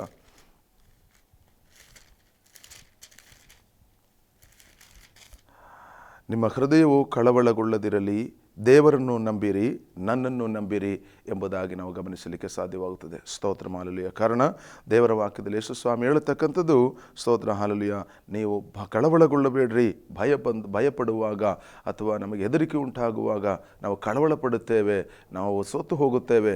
ಆದರೆ ಸ್ವಾಮಿ ಹೇಳ್ತಾ ಇದ್ದಾನೆ, ಸ್ತೋತ್ರ, ನೀವು ನಿಮ್ಮ ಹೃದಯ ಕಳವಳಗೊಳ್ಳದಿರಲಿ, ದೇವರನ್ನು ನಂಬಿರಿ, ನನ್ನನ್ನು ನಂಬಿರಿ ಎಂಬುದಾಗಿ ಹೇಳುತ್ತಾ ಇದ್ದಾನೆ. ಹಾಗಾದರೆ ಕಳವಳ ಪಡಿಸತಕ್ಕಂಥ, ಭಯಪಡಿಸತಕ್ಕಂಥ, ನಮ್ಮನ್ನು ಹೆದರಿಸತಕ್ಕಂಥ ಈ ಲೋಕದಲ್ಲಿ ನಾವು ಜೀವಿಸುತ್ತಾ ಇದ್ದೇವೆ. ಆದರೆ ನಮಗೆ ಹೆದರಿಕೆ ಉಂಟಾಗುವಾಗ ನಾವು ಆತನನ್ನು ಆಶ್ರಯಿಸಿಕೊಳ್ಳಬೇಕು, ನಾವು ಭಯಪಡುವಾಗ ಆತನ ಸೇವಿಸಿಕೊಳ್ಳಬೇಕು. ಸ್ತೋತ್ರ ಈ ಲೋಕದಲ್ಲಿರ್ತಕ್ಕಂಥ ಮರಣದ ಭಯ ಅಥವಾ ಸ್ತೋತ್ರ ಇನ್ನಿತರವಾಗಿರ್ತಕ್ಕಂಥ ಭಯಗಳು ನಮ್ಮನ್ನು ಕಾಡುತ್ತಾ ಇರುವಾಗ ಸ್ತೋತ್ರ ದೇವರನ್ನು ನಾವು ಬಿಗಿಯಾಗಿ ಹಿಡಿದುಕೊಳ್ಳೋಣ. ದೇವರನ್ನ ನಾವು ನಂಬಿಗಸ್ತರಾಗಿ ಹಿಡಿದುಕೊಂಡರೆ ಎಂದಿಗೂ ಆತ ನಮ್ಮನ್ನು ತೊರೆದು ಬಿಡುವ ಆತನಲ್ಲ. ಸ್ತೋತ್ರ ಅನೇಕ ಸಂದರ್ಭಗಳಲ್ಲಿ ಸ್ತೋತ್ರ ನಾವು ಕ್ಷೀಣಿತರಾಗಿ ಹೋಗುತ್ತೇವೆ. ರೋಗಗಳು ಬರುವಾಗಲೂ, ವೇದನೆಗಳು ಬರುವಾಗಲೂ ನಾವು ಕ್ಷೀಣಿತರಾಗಿ ಬಳಲಿ ಹೋಗುತ್ತೇವೆ. ಆದರೆ ಧೈರ್ಯವಾಗಿ ನಮ್ಮ ಆತ್ಮಿಕ ಜೀವಿತದಲ್ಲಿ ನಾವು ಮುಂದುವರಿಸಿಕೊಂಡು ಹೋದರೆ ಖಂಡಿತವಾಗಿಯೂ ದೇವರು ನಮ್ಮನ್ನೆಂದಿಗೂ ತೊರೆದು ಬಿಡತಕ್ಕಂಥವನಲ್ಲ. ಸ್ತೋತ್ರ ಮಾಲ್ಯ. ಈ ಲೋಕದಲ್ಲಿ ಅನೇಕ ಸಮಸ್ಯೆಗಳು ನಮಗುಂಟಾಗುತ್ತದೆ. ಸ್ತೋತ್ರ ಕುಟುಂಬದ ಸಮಸ್ಯೆ ಆಗಿರ್ಬೋದು, ಅಲ್ಲಿ ಸ್ತೋತ್ರ ಅಲ್ಲಿ ಇನ್ನು ಮಕ್ಕಳ ವಿಷಯದಲ್ಲಿ ಆಗಿರ್ಬೋದು, ಅಥವಾ ಇನ್ನು ಸ್ತೋತ್ರ ಇನ್ನು ವಿವಿಧವಾಗಿರ್ತಕ್ಕಂಥ ವಿಷಯದಲ್ಲಿ ಬಳಲುತ್ತಾ ಇರತಕ್ಕಂಥವರಾಗಿರ್ಬೋದು. ಆದರೆ ಸ್ತೋತ್ರ ಈ ಬೆಳಗಿನ ಸಮಯ ನಾನು ನಿಮಗೆ ಎಚ್ಚರಿಸತಕ್ಕಂಥದ್ದು, ಸ್ತೋತ್ರ ಈ ಶುಭ ವಾರ್ತೆಯ ಮುಖಾಂತರವಾಗಿ ಸ್ತೋತ್ರ ನಿಮಗೆ ತಿಳಿಯಪಡಿಸತಕ್ಕಂಥದ್ದು, ನಾವು ಸೋತು ಹೋಗಬೇಡ, ಧೈರ್ಯವಾಗಿ ಮುಂದೆ ಹೋಗೋಣ. ನಮ್ಮನ್ನು ಎಂದಿಗೂ ಆತನು ತೊರೆದು ಬಿಡಲಿಕ್ಕೆ ಸಾಧ್ಯನಲ್ಲ, ಎಂದಿಗೂ ಕೈ ಬಿಡಲಿಕ್ಕೆ ಸಾಧ್ಯನಿಲ್ಲ. ಆದ್ದರಿಂದ ಸ್ತೋತ್ರ, ದೇವರ ವಾಕ್ಯ ಹೇಳಿದ ರೀತಿಯಲ್ಲಿ, ಶಾಯನ್ ಹೇಳಿದ ರೀತಿಯಲ್ಲಿ ಸ್ತೋತ್ರ ಮಾಲಲುಯ್ಯ, ನೀವು ಧೈರ್ಯವಾಗಿರ್ರಿ. ಸ್ತೋತ್ರ, ಭಯಪಡಬೇಡ್ರಿ, ದಿಗ್ಭ್ರಮೆಗೊಳ್ಳಬೇಡ್ರಿ, ನಾನೇ ನಿಮ್ಮೊಂದಿಗಿದ್ದೇನೆ. ಈ ಲೋಕದಲ್ಲಿ ಯಾರೂ ಕೂಡ ನಮಗೆ ಆ ರೀತಿ ಧೈರ್ಯ ಕೊಡಲಿಕ್ಕೆ ಸಾಧ್ಯವಿಲ್ಲ. ಮನುಷ್ಯರ ಭರವಸೆಗಳೆಲ್ಲವೂ ಕೂಡ ಮರಣದಿಂದ ಕೊನೆಗೊಂಡು ಹೋಗಬೇಕಾದರೆ ಸ್ತೋತ್ರ, ನಮ್ಮ ದೇವರು ನಮಗೆ ಕೊಟ್ಟಿರ್ತಕ್ಕಂಥ ಭರವಸೆ ಮರಣದಿಂದ ಆಚೆಗಿರತಕ್ಕಂಥ ಜೀವಿತಕ್ಕೋಸ್ಕರವಾಗಿ ನಮಗೆ ಧೈರ್ಯ ಕೊಡುತ್ತಾ ಇದ್ದಾನೆ. ಈ ಲೋಕದಲ್ಲಿ 60-70 ವರ್ಷದಲ್ಲಿ ನಮ್ಮ ಜೀವಿತ ಕಳೆದು ಹೋಗುತ್ತದೆ ಎಂಬುದಾಗಿ ನಾವು ನೆನೆಸಿಕೊಳ್ಳಬೇಡ್ರಿ. ಸ್ತೋತ್ರ, ಈ ಲೋಕವು ಬಿಟ್ಟ ನಂತರವಾಗಿ ನಮಗೊಂದು ಶ್ರೇಷ್ಠವಾದ ಜೀವಿತವಿದೆ. ಆ ಜೀವಿತದವರೆಗೂ ನಮ್ಮನ್ನು ಕೈ ಹಿಡಿದು ನಡೆಸ್ತಕ್ಕಂಥವನು ಸರ್ವಶಕ್ತನಾಗಿದ್ದಾನೆ. ಆದ್ದರಿಂದ ತೆನ್ನು ಕೇಳತಕ್ಕಂಥ ಪ್ರಿಯ ವೀಕ್ಷಕರಿಗೆ ಸ್ತೋತ್ರ, ನಾನು ಹೇಳತಕ್ಕಂಥದ್ದು ಸ್ತೋತ್ರ ಮಾಲಲುಯ್ಯ, ನೀವು ಧೈರ್ಯವಾಗಿ ನೀವು ಆತ್ಮಿಕ ಜೀವಿತದಲ್ಲಿ ಧೈರ್ಯವಾಗಿ ಮುಂದೆ ಹೋಗಿರಿ. ಆತ್ಮಿಕ ಜೀವಿತದಲ್ಲಿ ನಿಮ್ಮನ್ನು ಕರ್ತನ ಸಲ ದೃಢಪಡಿಸಿಕೊಳ್ಳಿರಿ. ಎಂದಿಗೂ ಚಂಚಲವುಳ್ಳವರಾಗಿ ಮುಂದಕ್ಕೆ ಹೋಗಬಾರದು. ಸ್ತೋತ್ರ, ಧೈರ್ಯವುಳ್ಳವರಾಗಿ ಮುಂದೆ ಸಾಗುವಂತೆ ದೇವರು ನಮಗೆ ಬಲಪಡಿಸಲಿ. ನನ್ನ ಕೇಳತಕ್ಕಂಥ ವೀಕ್ಷಕರಲ್ಲಿ ಇನ್ನೂ ದೇವರನ್ನು ತಿಳಿದುಕೊಳ್ಳದೆ ಇರತಕ್ಕಂಥ ಯಾರೇ ಆಗಿದ್ದರೂ ಕೂಡ, ಈ ಸತ್ಯವನ್ನು ಅರಿತುಕೊಳ್ಳದೆ ಇರತಕ್ಕಂಥ ಯಾರೇ ಆಗಿದ್ದರೂ ಕೂಡ ಇದನ್ನು ಕೇಳುವರಾದರೆ ನಾನು ನಿಮಗೆ ಹೇಳುತ್ತೇನೆ, ಸ್ತೋತ್ರ, ಸರ್ವಶಕ್ತನಾದಂಥ ದೇವರು ನಮ್ಮನ್ನು ಪ್ರೀತಿಸುತ್ತಾ ಇದ್ದಾನೆ, ನಮ್ಮನ್ನು ಕರುಣಿಸುತ್ತಾ ಇದ್ದಾನೆ. ಆತನ ಪ್ರೀತಿ ನಮ್ಮನ್ನು ನಡೆಸುತ್ತಾ ಇದೆ. ಆದ್ದರಿಂದ ಪ್ರಿಯ ದೇವರ ಸನ್ನಿಧಾನದಲ್ಲಿ ದೇವರ ಪ್ರಿಯ ಮಕ್ಕಳೇ, ನಾವು ಧೈರ್ಯವುಳ್ಳವರಾಗಿ ಆತ್ಮಿಕವಾಗಿ ಮುಂದೆ ಸಾಗೋಣ. ಆತ್ಮಿಕವಾಗಿ ನಮ್ಮನ್ನು ಬಲಪಡಿಸಿಕೊಳ್ಳೋಣ. ನಾವು ಕ್ಷೀಣಿತರಾಗಿ ಬಿದ್ದು ಹೋಗಬಾರದು. ಕಾರಣ ಈ ಲೋಕದಲ್ಲಿ ಸ್ತೋತ್ರ ಮಾಲಲುಯ್ಯ, ನಾವು ಸೋತು ಹೋದರೆ ನಮ್ಮ ಆತ್ಮಿಕ ಜೀವಿತವು ಕೊನೆಗೊಂಡು ಹೋಗುತ್ತದೆ. ನಾವು ಮುಂದಕ್ಕೆ ಹೋಗಲಿಕ್ಕೆ ಸಾಧ್ಯವಿಲ್ಲ. ಆದರೆ ನಮ್ಮನ್ನು ಸೃಷ್ಟಿ ಮಾಡಿದ, ನಮ್ಮನ್ನು ಪ್ರೀತಿಸುವಂಥ, ನಮ್ಮನ್ನು ಕರುಣಿಸುವಂಥ ನಮ್ಮ ಸರ್ವಶಕ್ತನು ನಮಗೆ ಹೇಳುತ್ತಾ ಇದ್ದಾನೆ, ಯಾರೆಲ್ಲ ಕೈ ಬಿಟ್ಟರು, ಯಾರೆಲ್ಲ ತೊರೆದು ಬಿಟ್ಟರು, ನಮ್ಮನ್ನು ಕೈ ಹಿಡಿದು ನಡೆಸುವಂಥ ಸರ್ವಶಕ್ತನಾಗಿದ್ದಾನೆ ನಾವು ಸೇವಿಸತಕ್ಕಂಥ ನಮ್ಮ ಸರ್ವಶಕ್ತನಾದಂಥ ಕರ್ತನು. ಆದ್ದರಿಂದ ಪ್ರಿಯ ದೇವರ ಮಕ್ಕಳೇ, ನಾವು ದೇವರ ಸಲ್ಲು ಒಪ್ಪಿಸಿಕೊಟ್ಟು ಕರ್ತನಿಗೆ ಹೇಳೋಣ, ಕರ್ತನೆ ನನಗೆ ಸಹಾಯ ಮಾಡು, ನನ್ನನ್ನು ಬಲಪಡಿಸು, ನಾನು ಕ್ಷೀಣಿತನಾಗಿದ್ದೇನೆ. ಯಾವ ಅವಸ್ಥೆಯಲ್ಲಿ, ಯಾವ ಸ್ಥಿತಿಯಲ್ಲಿ, ಸ್ತೋತ್ರ, ಯಾವ ಸನ್ನಿವೇಶಗಳಲ್ಲಿ ಆಗಿದ್ದರೂ ಕೂಡ ನಾವು ದೇವರಿಗೆ ಹೇಳೋಣ, ದೇವರೇ ನನ್ನ ಬಲಪಡಿಸು, ನನಗೆ ಸಹಾಯ ಮಾಡು, ಕರ್ತನ ಸಹಾಯ ನನಗೆ ದಯಪಾಲಿಸು ಎಂಬುದಾಗಿ ನಾವು ಆತ್ಮಾರ್ಥವಾಗಿ ದೇವರೊಂದಿಗೆ ಕೇಳಿಕೊಂಡರೆ ಖಂಡಿತವಾಗಿಯೂ ದೇವರು ನಮಗೆ ಸಹಾಯ ಮಾಡುತ್ತಾನೆ, ನಮ್ಮನ್ನು ಬಲಪಡಿಸುತ್ತಾನೆ ಎಂಬುದನ್ನು ನೋಡಲಿಕ್ಕೆ ಸಾಧ್ಯವಾಗುತ್ತದೆ. ಕಾರಣ ದೇವರು ನಮಗೆ ವಾಗ್ದಾನ ಕೊಡುತ್ತಾ ಇದ್ದಾನೆ, ಎಂದಿಗೂ ನಾನನ್ನು ಕೈ ಬಿಡುವುದಿಲ್ಲ. ಲೋಕವೆಲ್ಲ ನಮ್ಮನ್ನು ತೊರೆದು ಬಿಟ್ಟು ಕೈ ಬಿಡದೆ ನಡೆಸುವಾತನಾಗಿದ್ದಾನೆ ಸರ್ವಶಕ್ತನಾದಂಥ ದೇವರು. ಸ್ತೋತ್ರ. ಆದ್ದರಿಂದ ನನ್ನನ್ನು ಕೇಳತಕ್ಕಂಥ ಪ್ರಿಯರಿಗೆ ನಾನು ಸ್ತೋತ್ರ ದೇವರಲ್ಲಿ ಬಲಪಡಿಸುತ್ತೇನೆ. ಸ್ತೋತ್ರ ಅಲ್ಲಿ ನಾವು ಹಿಂದೆ ಬಿದ್ದು ಹೋಗತಕ್ಕಂಥವಲ್ಲ, ಸೋತು ಹೋಗತಕ್ಕಂಥವಲ್ಲ, ಧೈರ್ಯವಾಗಿ ಮುಂದೆ ಸಾಗಲಿಕ್ಕೆ ಸಹಾಯವಾಗುತ್ತದೆ. ಸ್ತೋತ್ರ. ನಾವು ಓದಿರ್ತಕ್ಕಂಥ ಮತ್ತೊಂದು ವಾಕ್ಯ ಹೇಳ್ತಕ್ಕಂಥದ್ದು, ರೋಮಪತ್ರಿಕೆಯಲ್ಲಿ ಹೇಳಿದ ಮಾತುಗಳು, ದೇವರು ನಮ್ಮ ಕಡೆ ಇದ್ದರೆ ನಾವು ಯಾರಿಗೂ ಭಯಪಡಬೇಕಾಗಿಲ್ಲ. ಸ್ತೋತ್ರ. ದೇವರಿಗೆ ನಾವು ಭಯಪಡಬೇಕು, ದೇವರಿಗೆ ವಿಧೇಯರಾಗಬೇಕು. ದೇವರಿಗೆ ನಾವು ಒಳಗಾಗುವಾಗ ಖಂಡಿತವಾಗಿಯೂ ದೇವರು ನಮ್ಮನ್ನು ನಡೆಸುತ್ತಾನೆ. ಎಷ್ಟು ದೊಡ್ಡ ಗಂಡಾಂತರವಾಗಿದ್ದರೂ, ಎಷ್ಟು ದೊಡ್ಡ ಇಕ್ಕಟ್ಟಿನ ಪರಿಸ್ಥಿತಿಯಾಗಿದ್ದರೂ ನಮ್ಮನ್ನು ನಡೆಸಲಿಕ್ಕೆ ಶಕ್ತನಾಗಿದ್ದಾನೆ. ದೇವರ ವಾಕ್ಯದಲ್ಲಿ ಮತ್ತೊಂದು ಭಾಗ ನಾವು ಈಗ ನೋಡುತ್ತೇವೆ. ಸ್ತೋತ್ರ. ನೀನು ಕಾರ್ಗತ್ತಿಲಿನ ಕಣಿವೆಯಲ್ಲಿ ನಡೆಯುವಾಗಲೂ ದೇವರು ನಮಗೆ ಹತ್ತಿರವಿರುವುದರಿಂದ ನಾನು ಯಾವುದಕ್ಕೂ ಭಯಪಡುವುದಿಲ್ಲ. ಇಕ್ಕಟ್ಟಿನ ಪರಿಸ್ಥಿತಿಯಲ್ಲಿ, ಕಾರ್ಗತ್ತಿಲಿನ ಅವಸ್ಥೆಯಲ್ಲಿ ಆಗಿರತಕ್ಕಂಥ ಜೀವಿತಗಳು ಸ್ತೋತ್ರ ದೇವರಿಗೆ ಒಪ್ಪಿಸಿಕೊಡುವುದಾದರೆ ಖಂಡಿತವಾಗಿಯೂ ನಿನಗೆ ಪ್ರಕಾಶವನ್ನು ಕೊಡತಕ್ಕಂಥ ದೇವರಾಗಿದ್ದಾನೆ. ದೇವರ ವಾಕ್ಯ ನಮಗೆ ಕಲಿಸುತ್ತದೆ, ನೀನು ನಡೆಯಬೇಕಾದ ಮಾರ್ಗವನ್ನು ಉಪದೇಶಿಸಿ ನಿನ್ನ ಅದರಲ್ಲಿ ನಡೆಸುತ್ತೇನೆ ಎಂಬುದಾಗಿ ದೇವರ ವಚನ ನಮ್ಮನ್ನು ಎಚ್ಚರಿಸ್ತದೆ. ನಮ್ಮ ನಡೆಸುವಂಥ ಕರ್ತನು ಅಲ್ಲಿಯ ಕೈ ಹಿಡಿದವನು ಕೈ ಬಿಡತಕ್ಕಂಥವನೆಲ್ಲ ನಮ್ಮ ನಡೆಸುತ್ತಾನೆ. ಎಂಥ ಪರಿಸ್ಥಿತಿಯಲ್ಲಿಯೂ ಕೂಡ, ಯಾವ ರೀತಿ ಇರತಕ್ಕಂಥ ಸನ್ನಿವೇಶಗಳು ಬಂದರೂ ಕೂಡ ನಮ್ಮನ್ನು ಕೈ ಬಿಡದೆ ನಡೆಸುವಾತನಾಗಿದ್ದಾನೆ ಆತನು. ಸ್ತೋತ್ರ. ಎಲ್ಲರೂ ನಮ್ಮನ್ನು ಕೈ ಬಿಡುವಾಗಲೂ ಆತ ನಮ್ಮ ಕೈ ಹಿಡಿದು ನಡೆಸತಕ್ಕಂಥ ಸರ್ವಶಕ್ತನಾಗಿದ್ದಾನೆ. ಹಾಗಾದರೆ ಸ್ತೋತ್ರ, ನನ್ನ ಕೇಳತಕ್ಕಂಥ ಪ್ರಿಯ ವೀಕ್ಷಕರೇ, ನಾವು ಧೈರ್ಯವಾಗಿ ನಮ್ಮ ಜೀವಿತವನ್ನು ಮುಂದುವರಿಸೋಣ. ನಮಗೆ ಸಹಾಯ ಮಾಡುತ್ತಾನೆ. ಸ್ತೋತ್ರ ಮಾಲಲುಯ್ಯ. ಈ ಬೆಳಗಿನ ಸಮಯ ಈ ವಾರ್ತೆಯ ಮುಖಾಂತರ, ಈ ಶುಭ ಸಂದೇಶದ ಮುಖಾಂತರವಾಗಿ ನಿಮ್ಮ ಜೀವಿತದಲ್ಲಿ ಸ್ತೋತ್ರ ದೊಡ್ಡ ಬಿಡುಗಡೆ ಉಂಟಾಗುವಂತೆ, ದೊಡ್ಡ ಸೌಖ್ಯ ಉಂಟಾಗುವಂತೆ, ದೊಡ್ಡ ಆಶೀರ್ವಾದ ಉಂಟಾಗುವಂತೆ ದೇವರ ಕೈಗಳಿಗೆ ನಾವು ನಮ್ಮನ್ನೇ ಸಮರ್ಪಿಸಿಕೊಡೋಣ. ದೇವರ ಕೈಗಳಿಗೆ ನಾವು ನಮ್ಮನ್ನೇ ವಿನಯಪಡಿಸಿಕೊಡೋಣ. ಕರ್ತನ ಸಾನ್ನಿಧ್ಯವನ್ನು ಅಭಿಷೇಕವನ್ನು, ದೇವರ ಸಾನ್ನಿಧ್ಯವನ್ನು ಅನುಭವಿಸುತ್ತಾ ಪ್ರತಿ ದಿವಸ ನಾವು ಮುಂದೆ ಹೋಗಲಿಕ್ಕೆ ಕರ್ತನ ನಮ್ಮನ್ನು ಬಲಪಡಿಸಲಿ. ಸ್ತೋತ್ರ. ಒಂದೊಂದು ದಿವಸವೂ ಕೂಡ ದೇವರ ವಾಕ್ಯ ನಮ್ಮನ್ನು ಎಚ್ಚರಿಸತಕ್ಕಂಥದ್ದು, ನೀನು ಭಯಪಡಬೇಡ, ನಾನು ನಿನ್ನೊಂದಿಗಿದ್ದೇನೆ. ಪ್ರತಿ ದಿವಸ ನಾವು ಬೆಳಗ್ಗೆ ಏಳುವಾಗ ಸ್ತೋತ್ರ ಹಲ್ಲೆಲೂಯಾ, ನಾವು ದೇವರ ಮುಖವನ್ನು ನೋಡುವಾಗ ಸ್ತೋತ್ರ ನಮಗೆ ಧೈರ್ಯ ಕೊಡುತ್ತದೆ. ಕರ್ತನ ನಮ್ಮ ಸಂಗಡ ಇದ್ದಾನೆ. ಎಲ್ಲರೂ ಸ್ತೋತ್ರ ಹಲ್ಲೆಲೂಯಾ, ಯಾರು ನಮ್ಮ ಹತ್ತಿರ ಇಲ್ಲದಿದ್ದರೂ ಕೂಡ, ಎಲ್ಲರೂ ನಮ್ಮನ್ನು ತೊರೆದು ಬಿಟ್ಟರೂ ಕೂಡ ಕರ್ತನು ಸದಾ ನಮ್ಮ ಸಂಗಡ ಇದ್ದಾನೆ, ನಮ್ಮ ಜೊತೆ ಇದ್ದಾನೆ. ಅವನು ಮಾತು ಕೊಟ್ಟವನಾಗಿದ್ದಾನೆ. ಈ ಲೋಕದಲ್ಲಿ ಅನೇಕರು ನಮಗೆ ಮಾತುಗಳನ್ನು ಕೊಡುತ್ತಾರೆ, ನಾನು ನಿಮ್ಮ ಸಂಗಡ ಇರುತ್ತೇನೆ, ಸಹಾಯ ಮಾಡುತ್ತೇನೆ, ನಿಮಗೆ ಬಲಪಡಿಸುತ್ತೇನೆ ಎಂಬುದಾಗಿ ಎಲ್ಲರೂ ಹೇಳಿದರೂ ಕೂಡ ಯಾರು ನಮ್ಮ ಸಂಗಡ ಕೊನೆಯ ಸಮಯಗಳಲ್ಲಿ ಕಾಣಲಿಕ್ಕೆ ಸಾಧ್ಯವಿಲ್ಲ. ಎಲ್ಲರೂ ನಮ್ಮನ್ನು ಮರೆತು ಹೋಗುತ್ತಾರೆ, ಬಿಟ್ಟು ಹೋಗುತ್ತಾರೆ. ನಮ್ಮನ್ನು ಪ್ರೀತಿಸುತ್ತೇನೆಂಬುದಾಗಿ ಹೇಳಿದವರು, ನಮಗೆ ಸಹಾಯ ಮಾಡುತ್ತೇನೆಂಬುದಾಗಿ ಹೇಳಿದವರು, ನಮ್ಮನ್ನು ಬಲಪಡಿಸಲಿಕ್ಕೆ ನಮಗೆ ಉತ್ತೇಜನದ ಮಾತುಗಳು ಹೇಳಿರ್ತಕ್ಕಂಥವರು ಎಲ್ಲರೂ ಬಿದ್ದು ಹೋಗುತ್ತಾರೆ. ಆದರೆ ಎಂದಿಗೂ ಸ್ತೋತ್ರ ಹಲ್ಲೆಲೂಯಾ ಮಾತು ಕೊಟ್ಟು ಬದಲಾಗದೇ ಇರತಕ್ಕಂಥ ಸರ್ವಶಕ್ತನಾದಂಥ ದೇವರು ನಮ್ಮನ್ನು ಸದಾ ಬಲಪಡಿಸುತ್ತಾನೆ. ಅವನೆಂದಿಗೂ ನಮ್ಮನ್ನು ಕೈ ಬಿಡೋದಿಲ್ಲ, ಎಂದಿಗೂ ನಮ್ಮನ್ನು ತೊರೆದು ಬಿಡೋದಿಲ್ಲ ಎಂಬುದಾಗಿ ದೇವರ ವಾಕ್ಯ ನಮ್ಮನ್ನು ಎಚ್ಚರಿಸುತ್ತದೆ. ಆದ್ದರಿಂದ ಪ್ರಿಯ ನನ್ನ ಕೇಳತಕ್ಕಂಥ ವೀಕ್ಷಕರಿಗೆ ಈ ಬೆಳಗಿನ ಸಮಯ ನಾನು ನಿಮಗೆ ಎಚ್ಚರಿಸುತ್ತಾ ಇದ್ದೇನೆ. ಸ್ತೋತ್ರ ಹಲ್ಲೆಲೂಯಾ, ಧೈರ್ಯವಾಗಿ ನಾವು ಮುಂದೆ ಸಾಗೋಣ, ಧೈರ್ಯವಾಗಿ ನಾವು ನಿಲ್ಲೋಣ. ಯಾವುದೇ ಸಮಸ್ಯೆಗಳು ಬಂದರೂ, ಎಷ್ಟೇ ಪ್ರತಿಕೂಲಗಳು ಬಂದರೂ, ಎಷ್ಟೇ ಹೋರಾಟಗಳು ಬಂದರೂ ಕೂಡ ಭಯಪಡಬೇಕಾಗಿಲ್ಲ. ಕರ್ತನು ನಮ್ಮ ಕೈ ಹಿಡಿದಿದ್ದಾನೆ, ದೇವರು ನಮ್ಮ ಕೈ ಹಿಡಿದಿದ್ದಾನೆ. ಎಂದಿಗೂ ನಮ್ಮನ್ನು ಮಧ್ಯದಲ್ಲಿ ಬಿಡತಕ್ಕಂಥವನಲ್ಲ, ಈ ಮಧ್ಯದಲ್ಲಿ ನಮ್ಮನ್ನು ತೊರೆದು ಬಿಡತಕ್ಕಂಥವನಲ್ಲ. ಒಂದು ವೇಳೆ ನಿಮ್ಮ ಜೀವಿತದಲ್ಲಿ ವೇದನೆಯ ಅನುಭವಗಳಾಗಿರ್ಬೋದು, ದುಃಖದ ಅನುಭವಗಳಾಗಿರ್ಬೋದು, ಕೈ ಬಿಡಲ್ಪಟ್ಟಂಥ ಅನುಭವಗಳಾಗಿರ್ಬೋದು, ಒಂದು ವೇಳೆ ನೀವು ಆಗಿರ್ತಕ್ಕಂಥ ಮನೆಗಳಲ್ಲಿ, ಆಗಿರ್ತಕ್ಕಂಥ ಸ್ಥಳಗಳಲ್ಲಿ, ಆಗಿರ್ತಕ್ಕಂಥ ಕೆಲಸದ ಸ್ಥಳದಲ್ಲಿ, ಅಥವಾ ಆಗಿರ್ತಕ್ಕಂಥ ಸನ್ನಿವೇಶಗಳು ಯಾವುದೇ ಆಗಿದ್ದರೂ ಕೂಡ ಒಂದು ವೇಳೆ ನೀನು ಭಾರಪಟ್ಟು, ವೇದನೆ ಪಟ್ಟು, ದುಃಖಪಟ್ಟು ನನಗೆ ಯಾಕೀಗೆಲ್ಲ ಸಂಭವಿಸುತ್ತಾ ಇದೆ ಎಂಬುದಾಗಿ ವ್ಯಥಪಡತಕ್ಕಂಥ ಸನ್ನಿವೇಶಗಳಾಗಿದ್ದರೆ ನನ್ನ ಕೇಳತಕ್ಕಂಥ ನಿಮಗೆ ನಾನು ಆತ್ಮೀಕವಾಗಿ ನಿಮ್ಮನ್ನು ಬಲಪಡಿಸುತ್ತೇನೆ. ಭಯಪಡಬೇಡ್ರಿ, ಸರ್ವಶಕ್ತನಾದಂಥ ದೇವರು ನಿಮ್ಮ ಸಂಗಡ ಇದ್ದಾನೆ. ನೀವಿರತಕ್ಕಂಥ ಸ್ಥಳದಲ್ಲಿ ನಿಮ್ಮನ್ನು ಬಲಪಡಿಸುತ್ತಾನೆ, ನಿಮ್ಮ ಕ್ಷೀಣತೆಯಲ್ಲಿ ಆತನು ಸಹಾಯ ಮಾಡುತ್ತಾನೆ, ನಿಮ್ಮ ಶಾರೀರಿಕ ಅವಸ್ಥೆಗಳಲ್ಲಿ ನಿಮಗೆ ಬಿಡುಗಡೆಯನ್ನು ಕೊಡುತ್ತಾನೆ, ನಿಮ್ಮ ಮಾನಸಿಕ ಸ್ಥಿತಿಗಳಿಗೆ ಆತನು ಪರಿಹಾರವನ್ನು ಒದಗಿಸಿಕೊಡುತ್ತಾನೆ. ಆದುದರಿಂದ ದೇವರ ಮಕ್ಕಳೇ, ನನ್ನ ಕೇಳತಕ್ಕಂಥ ವೀಕ್ಷಕರೇ, ನೀವು ಧೈರ್ಯವಾಗಿ ಆತ್ಮಿಕವಾಗಿ ನೀವು ಬಲ ಹೊಂದಿರಿ, ಮುಂದೆ ಬರ್ರಿ.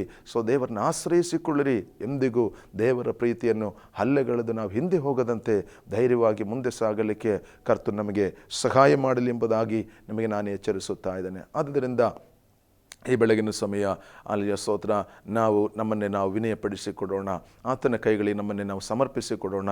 ಸ್ತೋತ್ರ. ಈ ಶುಭವಾರ್ತೆಯು ನಿಮ್ಮ ಜೀವಿತದಲ್ಲಿ ದೊಡ್ಡ ಬಿಡುಗಡೆಯನ್ನು ಉಂಟು ಮಾಡಲಿ, ದೊಡ್ಡ ಸೌಖ್ಯವನ್ನು ಉಂಟು ಮಾಡಲಿ. ರೋಗದ ಅವಸ್ಥೆಯಲ್ಲಿ ಬಾಧೆ ಪಡುತ್ತಾ ಇದ್ದರೆ, ಅಲ್ಲಿಯ ಸ್ತೋತ್ರ ಕಷ್ಟದಲ್ಲಿ ಬಾಧೆ ಪಡುತ್ತಾ ಇದ್ದರೆ, ಸಾಲಭಾರಗಳಲ್ಲಿ ಬಾಧೆ ಪಡುತ್ತಾ ಇದ್ದರೆ, ಸ್ತೋತ್ರ ಅಲ್ಲಿ ಯಾವುದೇ ಪರಿಸ್ಥಿತಿಯಲ್ಲಿ ನೀವು ದಾಟಿ ಹೋಗುತ್ತಾ ಇದ್ದರೆ, ಸ್ತೋತ್ರ ದೇವರ ವಾಕ್ಯ ಎಚ್ಚರಿಸುತ್ತಾ ಇದೆ, ಭಯಪಡಬೇಡ, ನಾನು ನಿನ್ನೊಂದಿಗಿದ್ದೇನೆ, ದಿಗ್ಭ್ರಮೆಗೊಳ್ಳಬೇಡ, ನಾನೇ ನಿನ್ನ ದೇವರು, ನನ್ನ ಬಲಗೈ ನನಗೆ ಸಹಾಯ ಮಾಡುತ್ತದೆ ಎಂಬುದಾಗಿ ದೇವರ ವಾಕ್ಯ ಎಚ್ಚರಿಸುತ್ತಾ ಇದೆ. ಹಾಗಾದರೆ ನನ್ನ ಕೇಳತಕ್ಕಂಥ ವೀಕ್ಷಕರಿಗೆ, ನಿಮ್ಮ ಪರಿಸ್ಥಿತಿ ಯಾವುದೇ ಆಗಿದ್ದರೂ ಕೂಡ ದೇವರು ನಿಮಗೆ ಬಿಡುಗಡೆ ಕೊಡಲಿಕ್ಕೆ ಶಕ್ತನಾಗಿದ್ದಾನೆ ಎನ್ನುವಂಥದ್ದನ್ನು ನಾನು ನಿಮಗೆ ಉತ್ತೇಜನ ಕೊಡುತ್ತಾ ಇದ್ದೇನೆ. ಸ್ತೋತ್ರ. ಆದ್ದರಿಂದ ಸ್ತೋತ್ರ ಹಲ್ಲೆಲೂಯಾ, ನನ್ನ ಮಾತುಗಳನ್ನ ನಾನು ವಿರಾಮ ಕೊಡಲಿಕ್ಕೆ ಇಷ್ಟಪಡುತ್ತೇನೆ. ಆದ್ದರಿಂದ ಪ್ರಿಯ ವೀಕ್ಷಕರೇ, ನೀವು ನಿಮ್ಮನ್ನೇ ದೇವರ ಕೇಳಿ ಸಮರ್ಪಿಸಿರಿ. ಯಾವ ಅವಸ್ಥೆಯಲ್ಲಿ ಆಗಿದ್ದರೂ ಕೂಡ ನಿಮ್ಮನ್ನು ನೋಡುವಂಥವನು ಸರ್ವಶಕ್ತನಾಗಿದ್ದಾನೆ. ಒಂದು ವೇಳೆ ನಮಗೆ ನಮ್ಮ ಹತ್ತಿರದಲ್ಲಿ ಬೇರೆ ಯಾರು ನಮ್ಮನ್ನು ಕಾಣುತ್ತಾ ಇಲ್ಲದಿರಬಹುದು, ಯಾರು ನೋಡದೇ ಇರಬಹುದು, ಯಾರು ನಮ್ಮ ಅಕ್ಕಪಕ್ಕದಲ್ಲಿ ನಮ್ಮನ್ನು ವೀಕ್ಷಿಸಲಿಕ್ಕೆ ಇಲ್ಲದೇ ಇರಬಹುದು. ಆದರೆ ನಾವು ನೆನೆಸಿಕೊಳ್ಳಬೇಕಾದು, ನಮ್ಮ ದೇವರು ನಮ್ಮ ಪಕ್ಷದಲ್ಲಿದ್ದಾನೆ, ನಮ್ಮ ಪಕ್ಕದಲ್ಲಿದ್ದಾನೆ, ನಮಗೆ ಸಹಾಯ ಮಾಡಲಿಕ್ಕೆ ಆತನ ಬಲಗೈ ಸದಾ ಸಿದ್ಧವಾಗಿದೆ ಎಂಬುದಾಗಿ ನಾವು ನೋಡುತ್ತೇವೆ. ಸ್ತೋತ್ರ. ದೇವರ ವಾಕ್ಯ ಹೇಳುತ್ತದೆ, ನನ್ನ ಬಲಗೈ ನನಗೆ ಸಹಾಯ ಮಾಡುತ್ತದೆ ಎಂಬುದಾಗಿ ಹೇಳುತ್ತದೆ. ಸ್ತೋತ್ರ. ಲೋಕದಲ್ಲಿ ಯಾರ ಸಹಾಯ ನಮಗಿಲ್ಲದಿದ್ದರೂ ಕೂಡ ಸರ್ವಶಕ್ತ ನಮಗೆ ಸಹಾಯಕ್ಕಾಗಿ ನಿಂತುಕೊಂಡಿದ್ದಾನೆ. ಆದ್ದರಿಂದ ನಾವು ನಮ್ಮನ್ನೇ ಸಮರ್ಪಿಸಿಕೊಡೋಣ, ದೇವರ ಕೈಗಳಿಗೆ ನಾವು ವಿನಯಪಡಿಸಿಕೊಡೋಣ, ಕರ್ತನಿಗೆ ಹೇಳೋಣ, ಕರ್ತನೇ ನಿನ್ನನ್ನು ಬಲಪಡಿಸು, ಸಹಾಯ ಮಾಡು, ನಿನ್ನನ್ನು ಕೈ ಬಿಡಬೇಡ, ತೊರೆದು ಬಿಡಬೇಡ ಎಂಬುದಾಗಿ ನಿನ್ನ ವಾಕ್ಯದಲ್ಲಿ ಹೇಳಿದೆಯಲ್ಲ ಸ್ವಾಮಿ, ಹಾಗೆ ನನಗೆ ಸಹಾಯ ಮಾಡು, ಮಾಡು, ನನ್ನ ಬಲಪಡಿಸು ಎಂಬುದಾಗಿ ನಾವು ನಮ್ಮನ್ನೇ ಸಮರ್ಪಿಸಿಕೊಳ್ಳೋಣ. ನನ್ನ ಕೇಳತಕ್ಕಂಥ ವೀಕ್ಷಕರಿಗೆ ನಾನು ಹೇಳ್ತಾ ಇದ್ದೇನೆ, ನಿಮ್ಮ ವಿಷಯ ಏನಾಗಿದ್ದರೂ ಕೂಡ ನಾವು ದೇವರ ಕೈಲೊಪ್ಪಿಸಿ ಪ್ರಾರ್ಥಿಸೋಣ. ಖಂಡಿತವಾಗಿಯೂ ನಾನು ನಿಮಗೆ ಧೈರ್ಯವಾಗಿ ಹೇಳುತ್ತೇನೆ, ನಿಮಗೆ ನಿಮ್ಮ ವಿಷಯಗಳಿಗೆ ಪರಿಹಾರವನ್ನು ದೇವರು ದಯಪಾಲಿಸಿಕೊಡುತ್ತಾನೆ. ನೀವು ಒಬ್ಬೊಂಟಿಗರಲ್ಲ, ಸರ್ವಶಕ್ತನು ನಿಮ್ಮ ಸಂಗಡ ಇದ್ದಾನೆ, ಕರ್ತನು ನಿಮ್ಮ ಸಂಗಡ ಇದ್ದಾನೆ. ಆತ ನಿಮ್ಮನ್ನು ಪ್ರೀತಿಸುತ್ತಾನೆ, ಆತ ನಿಮ್ಮನ್ನು ಕರುಣಿಸುತ್ತಾನೆ, ಆತ ನಿಮಗೆ ಸ್ತೋತ್ರ ಪ್ರಾಣ ಕೊಡಲಿಕ್ಕೆ ಆತನು ಸನ್ನದ್ಧನಾಗಿದ್ದಾನೆ. ಆದ್ದರಿಂದ ನಿಮಗೋಸ್ಕರವಾಗಿ ಪ್ರಾಣ ಕೊಟ್ಟಿರ್ತಕ್ಕಂಥ ಸರ್ವಶಕ್ತನ ಕೈಗಳಿಗೆ ವಿನಯಪಡಿಸಿಕೊಡೋಣ. ನಮ್ಮ ಕಣ್ಣುಗಳನ್ನು ಒಂದು ನಿಮಿಷ ದೇವರ ಸನ್ನಿಧಾನದಲ್ಲಿ ಮುಚ್ಚಿಕೊಳ್ಳೋಣ. ಒಂದು ನಿಮಿಷ ನಾನು ನಿಮಗಾಗಿ ಪ್ರಾರ್ಥಿಸುತ್ತೇನೆ. ಪ್ರೀತಿಯುಳ್ಳ ಕರ್ತನೆ, ಸ್ವರ್ಗದ ದೇವರೇ, ಈ ಮನೋಹರವಾದಂಥ ಸಮಯಕ್ಕಾಗಿ ಸ್ತೋತ್ರ. ಈ ಕರ್ತನೆ ಆಲಯ ಶುಭವಾರ್ತೆಯ ಚಾನಲ್ ಮುಖಾಂತರವಾಗಿ ಕರ್ತನೆ ಮಾತುಗಳನ್ನ ಕೇಳುತ್ತಾ ಇರತಕ್ಕಂಥ ವೀಕ್ಷಕರನ್ನ ಅನುಗ್ರಹಿಸು ಸ್ವಾಮಿ. ಕಣ್ಣುಗಳನ್ನು ಮುಚ್ಚಿಕೊಂಡು ಪ್ರಾರ್ಥಿಸುವಂಥ ನಿನ್ನ ಮಕ್ಕಳ ಎಲ್ಲ ವಿಷಯಗಳ ಮೇಲೆ ಕರ್ತನ ಅದ್ಭುತ ಮಾಡಬೇಕೆಂಬುದಾಗಿ ಪ್ರಾರ್ಥಿಸುತ್ತಾ ಇದ್ದೇವೆ. ಅವರಿಗೆ ಬಿಡುಗಡೆಯನ್ನು ಕೊಡು, ಅವರಿಗೆ ಸಮಾಧಾನವನ್ನು ಕೊಡು. ನೀನು ಅವರ ಜೊತೆಯಾಗಿದ್ದುಕೊಂಡು ಸದಾ ಅವರು ನಡೆಸಬೇಕೆಂಬುದಾಗಿ ನಾವು ಪ್ರಾರ್ಥನೆ ಮಾಡುತ್ತೇವೆ. ನಸರೇಯನಾದ ಯೇಸು ಸ್ವಾಮಿ ಹೆಸರಿನಲ್ಲಿ ನನ್ನ ಕೇಳತಕ್ಕಂಥ ಎಲ್ಲರನ್ನು ನಾನು ಕರ್ತನೆ ಪ್ರಾರ್ಥಿಸುತ್ತಾ ಇದ್ದೇನೆ. ಅವರ ರೋಗದ ಅವಸ್ಥೆಯಲ್ಲಿ, ವೇದನೆ ಅವಸ್ಥೆಯಲ್ಲಿ, ದುಃಖದ ಅವಸ್ಥೆಯಲ್ಲಿ ಪರಿಪೂರ್ಣ ಬಿಡುಗಡೆಯನ್ನು ಕೊಟ್ಟು ಅನುಗ್ರಹಿಸಬೇಕೆಂಬುದಾಗಿ ಯೇಸು ಕ್ರಿಸ್ತನ ನಾಮದಲ್ಲಿ ನಾವು ಅವ್ರನ್ನ ಆಶೀರ್ವದಿಸಿ ಬಿಡುಗಡೆ ಕಲ್ಪಿಸಿ ಪ್ರಾರ್ಥಿಸಿ ಬೇಡಿಕೊಳ್ಳುತ್ತೇವೆ ತಂದೆಯೇ. ಆಮೇನ್, ಆಮೇನ್, ಆಮೇನ್.